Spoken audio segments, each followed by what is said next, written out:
আমাদের ঘেরে যতগুলো কুমড়ো আছে তার মধ্যে বড় হচ্ছে এটা।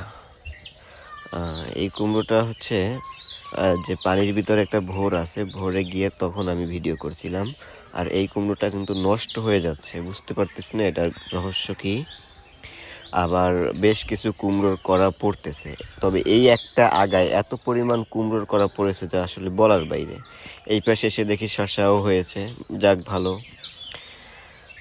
3টা শসা এক জায়গাতে, আমি তাৎক্ষণিকভাবে একটা আবার ছিঁড়ে খাইলাম। আর এটা হচ্ছে তাবিজ, যেটার ভিডিও আগে দিয়েছিলাম।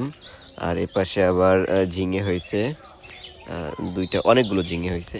তো এটা হচ্ছে সবচেয়ে বড় কুমড়ো কিন্তু আপাতত আর কি। আর হচ্ছে